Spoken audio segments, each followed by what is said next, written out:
Hello ချစ်တို့ရေဒီမှာလေးပုံလေးဆိုလို့ရှိရင်ဒီမှာတပုံကို3000ခွဲထဲနဲ့ဟောဒီလိုစက်တူဘူးပါပါမယ်နော်ချစ်တို့ရေပုံမတူရင်10ဇအာမခံတယ်နော်ရက်ချင်းရတပတ်ပဲရက်ချင်းရတပတ်ဘာဖြစ်လို့တပတ်ပေးထားရလဲဆိုလို့ရှိရင်မိမိတို့ရဲ့ customer လေးတွေကိုသူတို့ရဲ့ပတ်စံစုတဲ့အချိန်ရအောင်ပတ်စံဆိုရင်ညီမတို့ကနေပြီးတော့တဝက်ပဲယူပါတယ်တဘိုးစစ်တဝက်ပဲယူတယ်เนาะဘာဖြစ်လို့တဝက်ပဲယူလဲဆိုသူတို့တွေ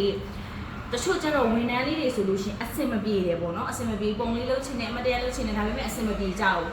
ပတ်စံအဆင်မပြေတဲ့အတွက်သူတို့တွေပတ်စံစုတဲ့အချိန်ရအောင်မိမိတို့ကနေပြီးတော့အဆင်ပြေအောင်တပတ်ချိန်ထားပေးတာပါပုံမတူမှလုံးဝစိတ်မပူနဲ့เนาะ10ဇအောင်10ဇပြန်ရောပေးမယ်ရှင်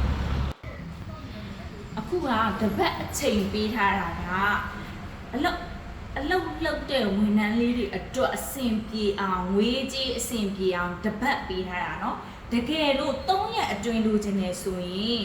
3ရက်အတွင်းရတယ်เนาะဘာဖြစ်လို့လဲဆိုတချို့ကြတော့ရှိတယ်မွေးနေ့ပွဲတွေ3ရက်အမီအပ်ချင်တယ်အဆင်ပြေလားအိမ်တက်ပွဲတွေချက်ချင်းအဲ့လိုမျိုးပေါ့เนาะ3ရက်အတွင်းလိုချင်တယ်ရတယ်နေရက်လိပ်စာလေးရတော့နေရက်လိပ်စာဖုန်းနံပါတ်နဲ့ပြီးလို့ရှိရင်ရက်ချိန်လေးတွေဆိုလို့ရှိရင်ဘိုင်မာတွေကနေပြီးတော့ညှိနှိုင်းလို့ရပါတယ်။ပစွန်းအောင်စေးဘေး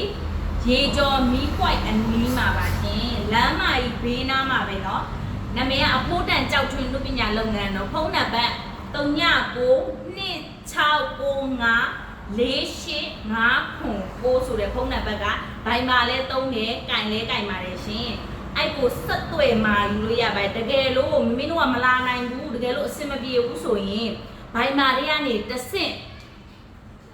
မာလို့လည်းရတယ်အဆင်ပြေအောင်လည်းလုပ်ပေးပါတယ်ရှင့်ကဲပြောအောင်မယ်နောက်ဆုံးကြံခဲ့တဲ့အချက်တစ်ခုရှိရဲ့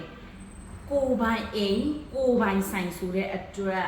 100%အာမခံတယ်နော်ဘာဖြစ်လို့အာမခံလဲဆိုရင်ကိုပိုင်အိမ်ကိုပိုင်ဆိုင်ဆိုတဲ့အတွက်နာမည်ပြက်လို့မရဘူးဟုတ်တယ်နော်နာမည်ပြလို့မရအဲ့တော့ညီမတို့ကနေပြီးတော့လုံးဝအာမခံစနစ်နဲ့ပဲအလုပ်လုပ်ပါတယ်